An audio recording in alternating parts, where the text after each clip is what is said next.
Bienvenue dans un voyage captivant vers la découverte de vous-même et l'exploration de votre plein potentiel dans ce podcast dédié à l'épanouissement personnel et à l'harmonie intérieure. Je suis Julie Desjardins, une entrepreneure passionnée aux talents multiples.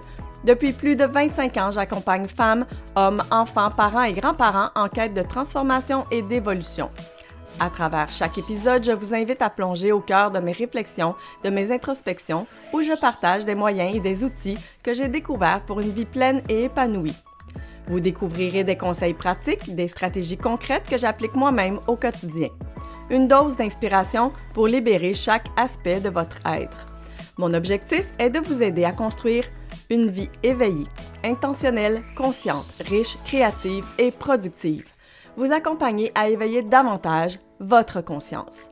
Ne manquez pas un seul épisode et abonnez-vous dès maintenant sur votre plateforme de podcast préférée et embarquez dans cette aventure vers votre meilleure version. Allô, ça fait super longtemps que je suis pas venue à mon micro. Vous jasez ça un petit peu. En fait, ça fait 3 mois que je me suis pas assise avec un micro pour parler à mes auditeurs. En fait, vous savez que le balado, le podcast que je fais, je le fais toujours d'abord et avant tout pour moi-même, pour avoir l'impression que je puisse encore aider des gens, aider des femmes ou n'importe qui va pouvoir tomber sur ma voix puis qui va en avoir besoin. Avoir l'impression que je laisse quelque chose en quelque part, que je dépose ce que j'ai vécu, ce que je vis, mais aussi et surtout mon expertise que j'ai pu acquérir pendant les plusieurs années où j'ai travaillé avec la clientèle directement. Puis mon expertise de vie, j'ai le goût de dire. J'utilise beaucoup mon intuition pour vivre, pour faire des choix, pour, je dirais même au quotidien, pour me sentir bien en fait. Puis là, mon intuition était comme pas présente pour venir vous parler. C'est un peu ça, en fait.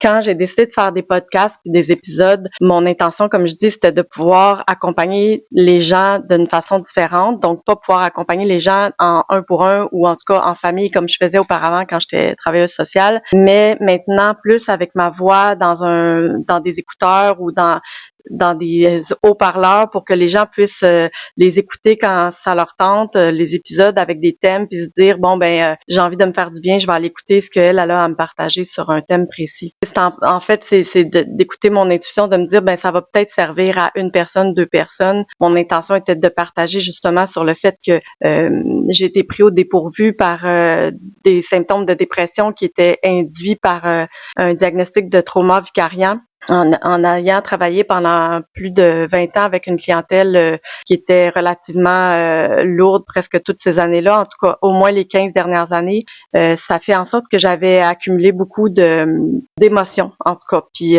aujourd'hui, des fois quand ces émotions-là reviennent, moi non plus je suis pas à l'abri, autant comme avant je l'étais pas, puis encore aujourd'hui je suis pas à l'abri d'avoir des rechutes au niveau de mon émotion, de mon état d'âme. Je suis pas à l'abri de me sentir pas bien, puis des fois pas trop savoir où est-ce que je m'en vais, puis qu'est-ce que je fais avec mes journées. Pas à l'abri de la rechute de symptômes dépressifs, à la limite. Le dernier épisode que j'ai mis en ligne, si je me trompe pas, là, parce que je suis pas allée fafouiner sur mon Spotify avant, mais il me semble que c'était quand j'ai fait mon voyage en octobre avec le réseau des Mères en affaires, où j'ai fait un voyage extraordinaire de réseautage, mais aussi où j'ai pu redécouvrir des facettes de moi-même, puis même explorer des facettes de moi-même que je connaissais pas, puis aller plus loin dans qui je suis comme femme, mais qui je suis comme femme de façon individuelle, toute seule, en faisant le choix de partir justement seule, sans amis. Je connaissais pas personne dans le voyage, on était 26. Ça m'a permis de grandir, puis d'évoluer, puis de briser des petites barrières que je m'étais mis aussi peut-être inconsciemment.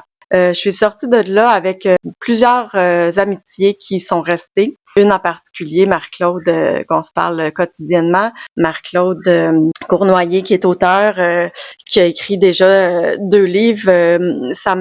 Pour moi, cette femme-là, ça a été une découverte puis un cadeau de la vie. Mais même plusieurs autres femmes dans mon voyage que j'ai appris à connaître, puis après aussi encore aujourd'hui. Fait que pour moi, ça a été un cadeau, mais après coup, quand le temps passe, quand on revient à la maison, là, je me suis remis dans mon quotidien, je me suis remis dans ma vie. Puis bon, oui, j'avais encore mon idée de balado, de faire des épisodes quand ça allait me venir, puis quand j'allais avoir des sujets qui allaient me sortir, puis que j'allais avoir besoin de le partager, même si j'ai une grosse banque d'idées que je veux vous partager, je veux toujours que ça demeure encore avec que j'en parle, mais avec l'intuition qui est présente, avec le sentiment qui est là, présent dans, je vais dire, pas juste dans mon esprit, mais dans mes tripes, tu sais, que je puisse venir au micro avec ce que j'ai réellement envie de partager, mais pas juste venir vous partager seulement pour vous partager des sujets. Moi, quand je viens à mon micro, c'est parce que j'ai envie de vous partager quelque chose qui, selon moi, est plus profond dans le thème, que je vais pas seulement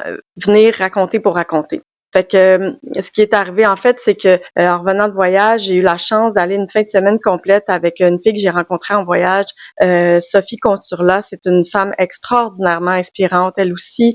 En fait, Sophie a la compagnie La Fabrique Plantarum, qui est une compagnie où elle offre des produits de soins, de beauté, de santé pour la peau, pour le bain, pour le corps, des pich qui sentent bon, des bougies.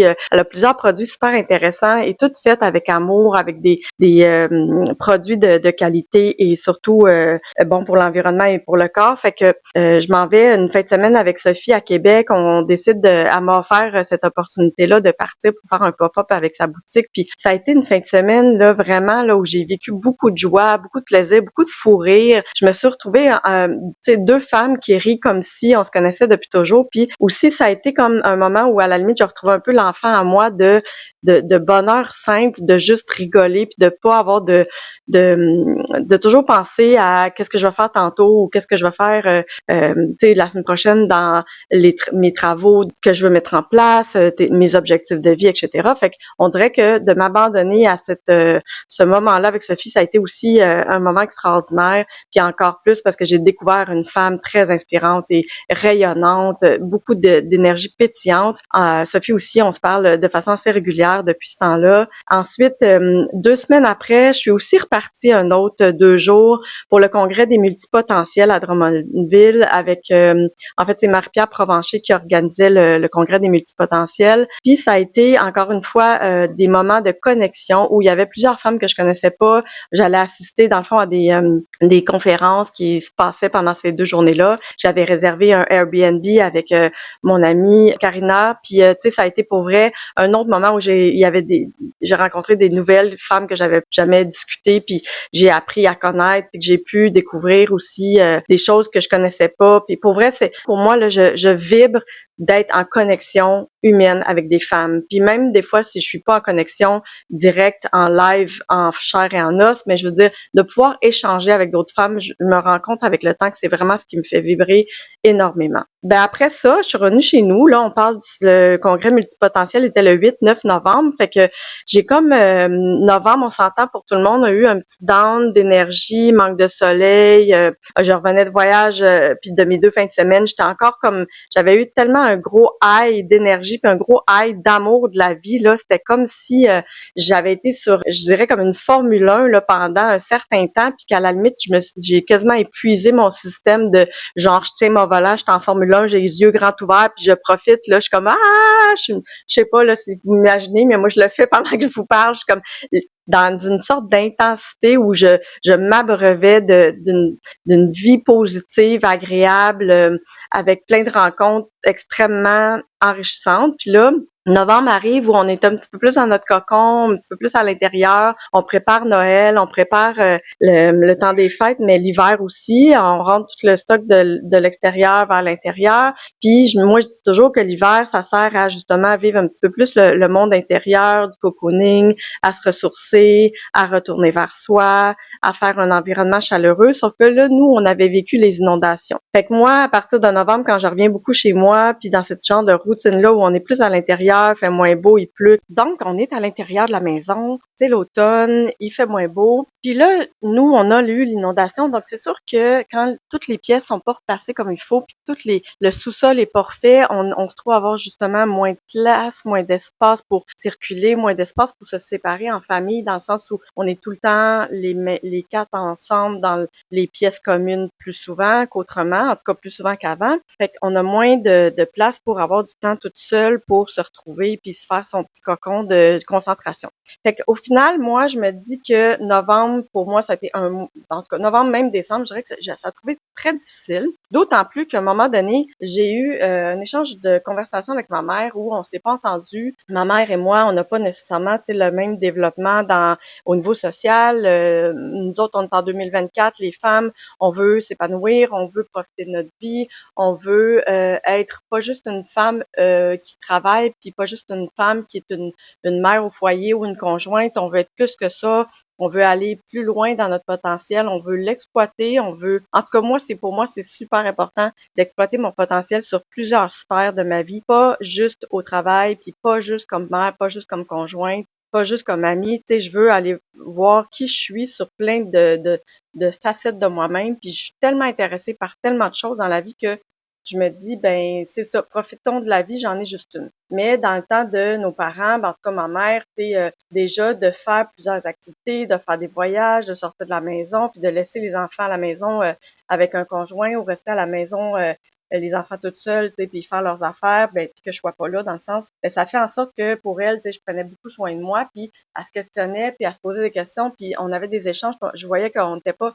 d'accord sur la façon de voir les choses, puis ça m'a un peu marqué parce que évidemment, c'est ma mère, puis sa vision qu'elle a de moi, ben c'est quand même important que je sente pas qu'elle me juge ou que je sente pas qu'elle soit pas d'accord avec moi, puis que en tout cas qu'elle puisse en fait c'est ça, qu'elle puisse accepter qui je suis au complet. Fait que ça m'a comme un peu bouleversée, je dirais. Puis ça a fait en sorte que tranquillement, ben j'ai délaissé mes routines que j'avais avant, mes routines de bien-être, mes routines de santé. Par exemple, ben j'ai tranquillement, moi, même en novembre, le mi-novembre, déjà, je faisais pas mon écriture matinale de façon régulière à tous les jours. Je faisais pas, mettons, les marches que j'avais installées avant de partir en voyage depuis plusieurs mois, plusieurs même, peut-être pas années, mais en tout cas que j'avais installées depuis longtemps. Je faisais plus de marches du tout, là, tu sais, parce qu'à un moment donné, des fois, il y a des périodes de ma vie où j'en fais moins, mais là, j'en faisais comme plus du tout, novembre, décembre. Donc, je faisais plus mes petites routines là, qui sont très simples puis qui étaient vraiment devenues comme un peu une sorte de façon automatique là, que je réfléchissais plus. Mais tu sais, le matin, je faisais de la visualisation, des pensées positives, des affirmations, tu sais, puis je faisais même de la lecture le matin, ce qui m'avait permis de lire encore plus. Puis ça a fait en sorte que ben tranquillement, je pense que je suis restée comme juste dans mes pensées négatives, plus dans la rumination, parce que j'avais plus de moyens pour extérioriser peut-être ce que j'avais ressenti dans les échanges avec ma mère, puis j'avais plus de moyens non plus pour prendre du recul sur cette énergie-là qui rentrait en moi d'automne, puis le fait que j'avais vécu un gros high avec le voyage, puis mes activités après, puis que là, j'en avais peut-être un peu moins, même si j'avais des activités de réseautage avec les femmes, que je suis allée quand même pour le réseau des mères en affaires. Tu sais, j'ai fait quand même d'autres activités là avec des amis, mais malgré tout, j'avais comme une sorte de malaise intérieur qui persistait. Puis ça arrive à plein de gens, je pense aussi à l'automne, que par le manque de soleil, par le manque de sortir dehors, puis ce changement, cette transition-là de saison, on a de la difficulté à le vivre, puis ça fait en sorte que notre morale, notre humeur, elle se trouve être un peu moins bonne finalement. Fait que là, moi, je me suis dit, bon, OK, c'est comme ça, c'est correct, je le vis un certain temps, tu sais, j'acceptais un peu ça, mais à la longue, tu sais, quand tu changes rien, tu finis par plus t'enfoncer. Fait que là, je me suis vue là, aller là, tranquillement, là, je m'enfonçais. Là, je me disais, à un moment donné, coudonc, là, moi, j'ai même des sortes de symptômes là, qui reviennent tu sais, je me sens plus triste, je me sens plus déconnectée de mes émotions, puis déconnectée des plaisirs aussi, tu sais. Puis ça, pour moi, c'est un indicateur quand il y a des choses qui te font plaisir puis que tu veux plus les faire ou que tu as moins le goût de les faire. Pour moi, ça, c'est un indicateur vraiment euh, important à prendre compte parce que pour moi, c'est un signal d'alarme. De dire là, non, je lis là. Si t'es pas en train de sauter de joie, si tu disais je m'en vais voir tel ami ou tu sais, j'ai envie on te donne une journée de bricolage puis t'as pas envie d'y aller ou tu sais, les choses que j'aime énormément faire puis que là, j'avais plus le goût de les faire ou j'avais moins le goût de les faire, puis j'avais moins le goût de me mettre en branle pour les faire, ben pour moi, c'était vraiment un indicateur de dire, là, il y a quelque chose qui marche pas. Fait que ce que j'ai fait, finalement, c'est que je me suis vraiment remis dans c'est quoi mes habitudes puis mes petits rituels, mes routines qui me font du bien. Ben, ça a été de remettre mon écriture matinale pour pouvoir prendre du recul sur les situations. Donc, écrire, écrire de façon très automatique, ce qui vient, ce qui monte, sans jugement, puis de pouvoir sortir ça. Puis ça a été aussi de recommencer à prendre des marches. Ça, c'est sûr qu'une des choses qui m'a aidé encore plus dernièrement, ça a été que, parce que là, j'y allais de façon assez aléatoire, mais là, à un moment donné, j'ai eu la chance que mon amie Christine Marcotte, qui est la fondatrice du réseau des mères en affaires, qui a lancé le défi sur une de nos pages Facebook, je me souviens plus où, a dit hey les filles, moi je pars sur le challenge 60 jours. Elle dit est-ce que vous embarquez avec moi? Fait que finalement, j'ai dit hey, moi j'embarque. Fait que dans le fond, on est 60 jours, janvier, février, pas d'alcool, on sort dehors tous les jours, on fait un entraînement intérieur tous les jours.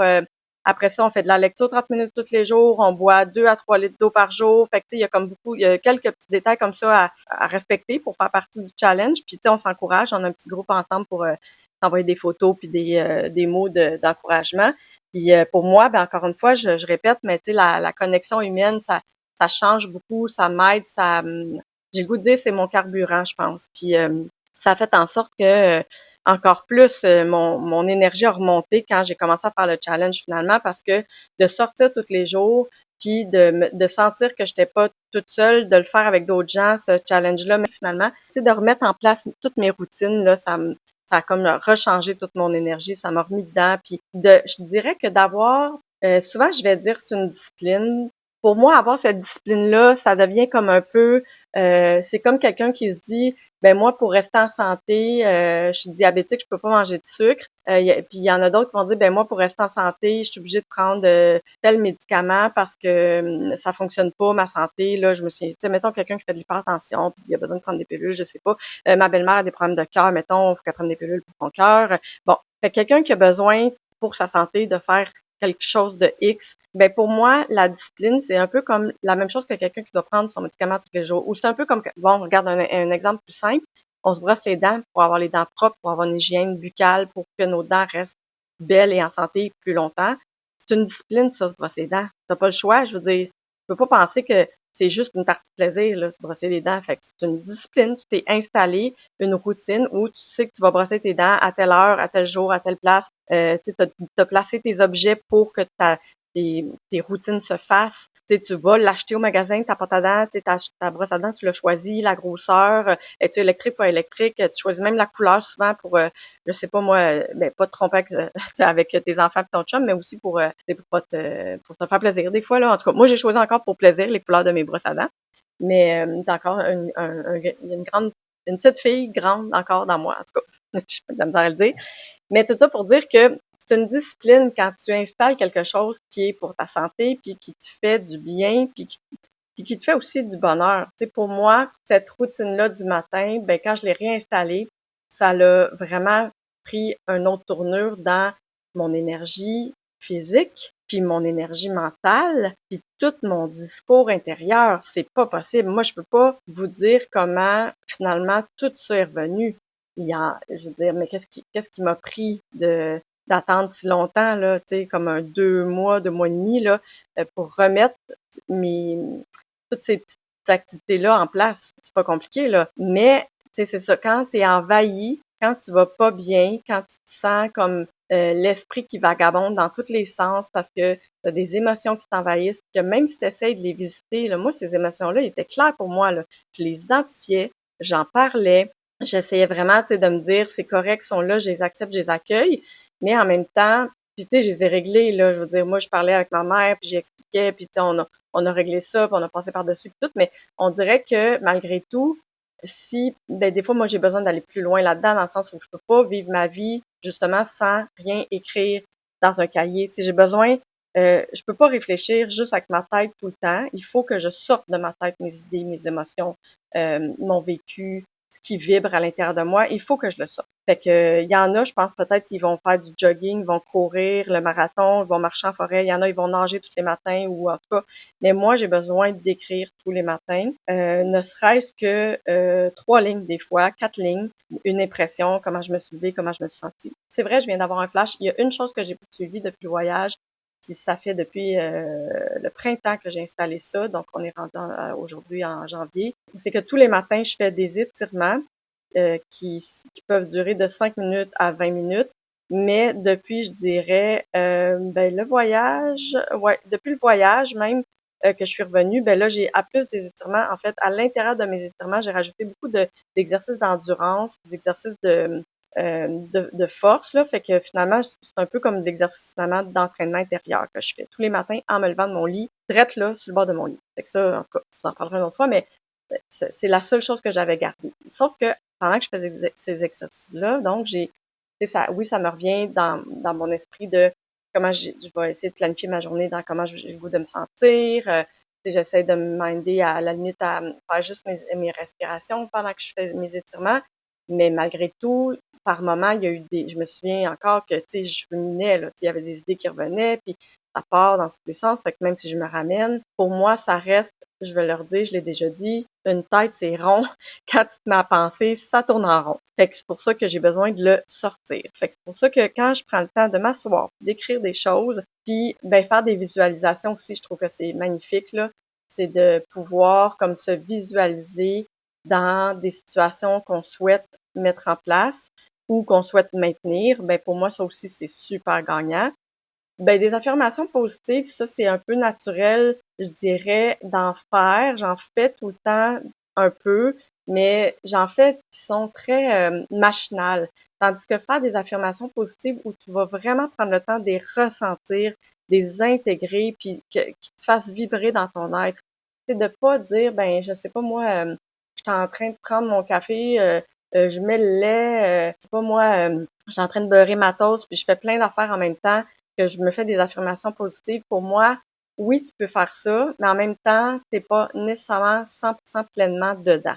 Fait que prendre 5 minutes, c'est pas long, même 3 minutes à faire des affirmations positives, mais vraiment ressenties, pour moi, ça fait une différence. C'est un peu comme toutes ces petites routines-là, ces petites rituels-là que quand je les fais, quand je les maintiens, tu sais, tranquillement, c'est mon état de la Julie normale qui est capable de tout faire ces choses comme il faut, en tout cas, comme elle le souhaite, je dirais, c'est revenu. Puis là, j'ai pu me dire, OK, j'ai envie de m'asseoir devant mon micro, j'ai envie de partager. Puis tu sais, mon premier sujet, c'était ça. C'était de vous dire quand ça va pas bien, qu'est-ce qui arrive, puis comment ça se fait que j'en arrive à ça a été pas bien, puis j'avais même plus le goût de venir. En fait, c'est pas que j'avais pas le goût de venir m'asseoir devant mon micro, c'est que j'avais pas l'esprit clair pour pouvoir venir vous présenter un thème où je me disais, je vais parler avec mes tripes, puis ça va être clair ce que je vais dire. Puis encore une fois, à chaque fois que je finis mon podcast, je me dis toujours, mon Dieu, Julie, t'es partie avec un sujet, t'as déboulé ça jusqu'à la fin de façon très naturelle et spontanée. Mais tu sais, dans mes intentions, c'est toujours de me dire, je devrais dire au début, OK, aujourd'hui, je vais vous parler de telle affaire.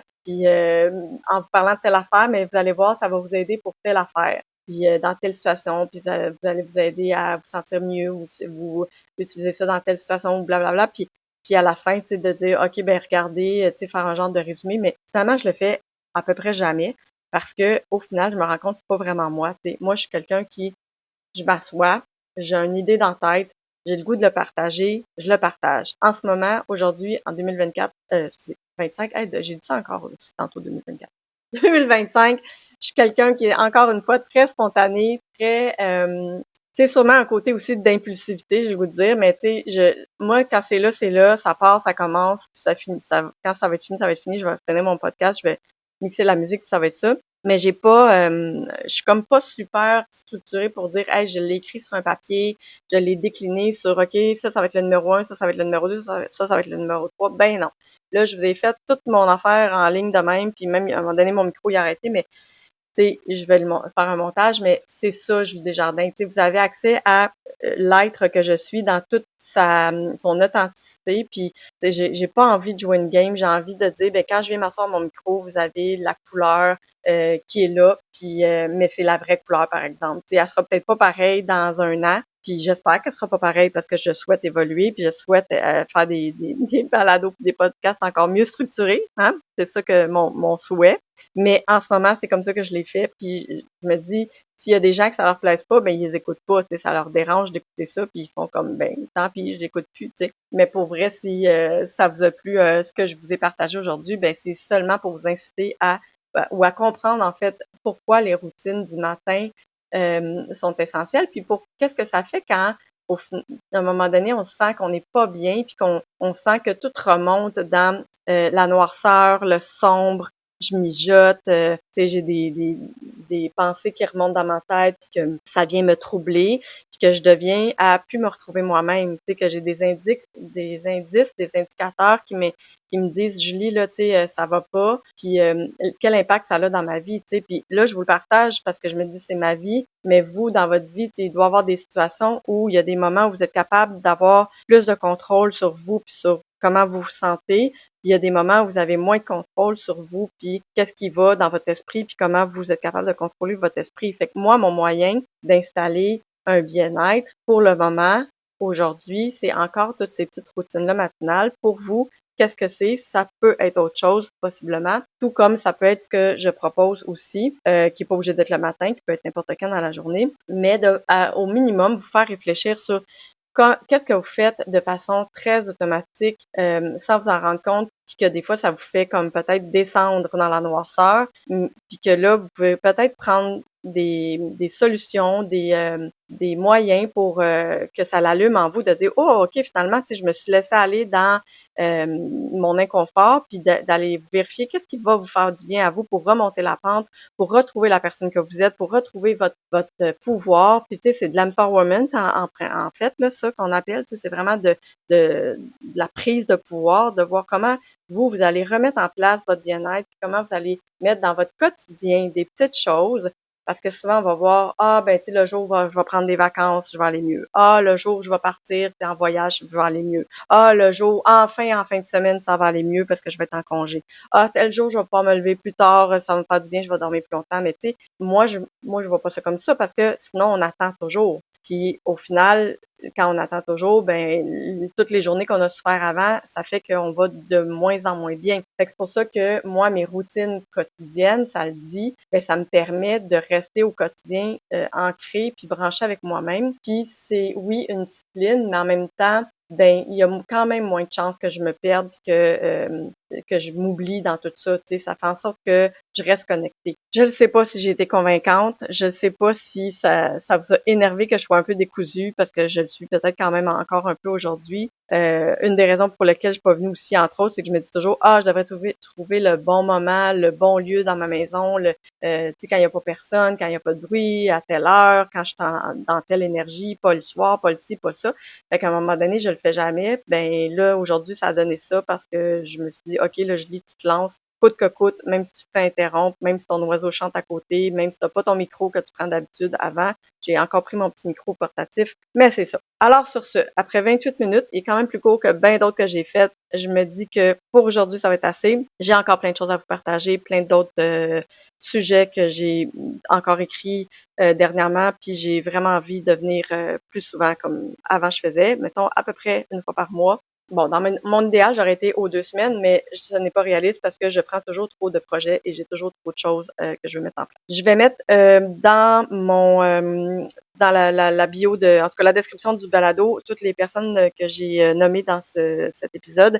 Si vous voulez aller voir leur page, c'est des femmes super inspirantes, Marc-Claude Cournoyer, Marie-Pierre Provencher et la fabrique Plantarum de Sophie Conturla. Alors sur ce, je vous embrasse et je vous dis à bientôt. J'espère que cet épisode vous a plu.